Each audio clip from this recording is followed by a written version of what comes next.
मुर्शिदाबाद 3 हिंदुओं की निर्मम हत्या हुई, उनके घरों से खींच करके उनकी हत्या हुई। इन्हें भय है कि दलितों को, वंचितों को, गरीबों को अगर ये हाई राइज बिल्डिंग मिल जाएगी तो इनका तो वोट बैंक समाप्त हो जाएगा, ये गुमराह करने की इनकी राजनीति हमेशा के लिए समाप्त हो जाएगी।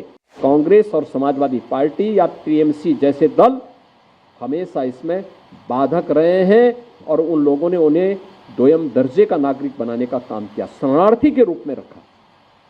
लेकिन भारतीय जनता पार्टी ने उन्हें अपनाया। ये व्यवहारिक धरातल पर भी दलित और वंचितों का अधिकार छीनने के अधिकारी होते हैं। आप देखते होंगे कहीं दलितों की झोपड़ी पर, उनकी जमीन पर कब्जा करने वाले कोई लोग होंगे तो इन्हीं दलों से जुड़े हुए लोग होंगे। ये सर्वाधिक कब्जा करते हैं। और ठीक बात है कि सरकार का डंडा है, सरकार उनको ठीक भी करती है, दुरुस्त भी करती है कि जिससे वे लोग गरीबों की, वंचितों की जमीनों पर कब्जा न कर सके। लेकिन फिर भी उनके द्वारा किस प्रकार के राग अलापे जाते हैं, हमें आश्चर्य होता है। ये वही राज्य है और ये देश वही देश है जिस देश में वक्फ के नाम पर लाखों एकड़ लैंड कब्जे की गई है और उनके पास कोई कागज नहीं, कोई राजस्व रिकॉर्ड नहीं।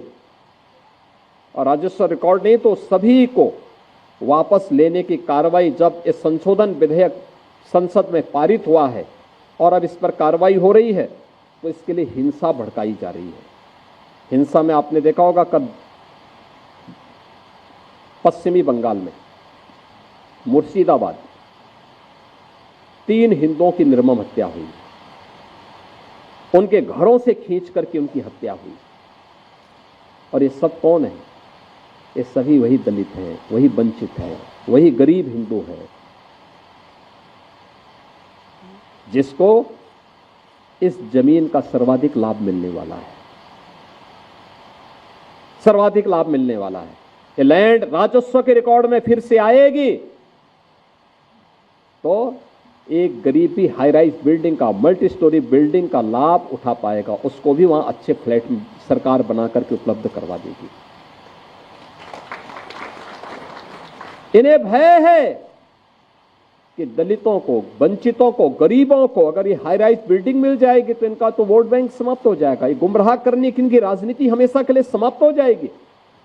इसलिए लोग हिंसा भड़का रहे हैं, हिंसा का रास्ता अपना रहे हैं। आप देख रहे होंगे सिटीजनशिप अमेंडमेंट एक्ट पारित होने में जिसका लाभ सर्वाधिक पाकिस्तान, बांग्लादेश या अफगानिस्तान में जो वंचित हिंदू था, दलित हिंदू था, उनको भारत की नागरिकता देने का काम, जो किन्हीं कभी भी भारत में आए थे, 5 वर्ष पहले आए थे, उनको जब नागरिकता देने के कार्यक्रम को प्रधानमंत्री मोदी जी ने आगे बढ़ाया, इन्होंने पूरे देश के अंदर आंदोलन शुरू कर दिया, अभियान चालू कर दिया, बड़े बड़े आंदोलन किए, तोड़फोड़ की, आगजनी की।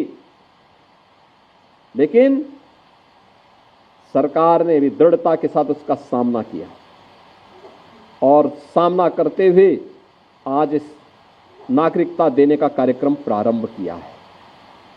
कहां जाएगा? पाकिस्तान में, बांग्लादेश में पीड़ित हिंदू कहां जाएगा? और हिंदुस्तान की तरफ ही आएगा। दुनिया के अंदर कहीं भी कोई पीड़ित हिंदू होगा वह आकर के अंततः हिंदुस्तान में ही आएगा और वह भारत में आकर के ही शरण लेने के लिए मजबूर होता है। लेकिन कांग्रेस और समाजवादी पार्टी या टीएमसी जैसे दल हमेशा इसमें बाधक रहे हैं और उन लोगों ने उन्हें दोयम दर्जे का नागरिक बनाने का काम किया, शरणार्थी के रूप में रखा। लेकिन भारतीय जनता पार्टी ने उन्हें अपनाया।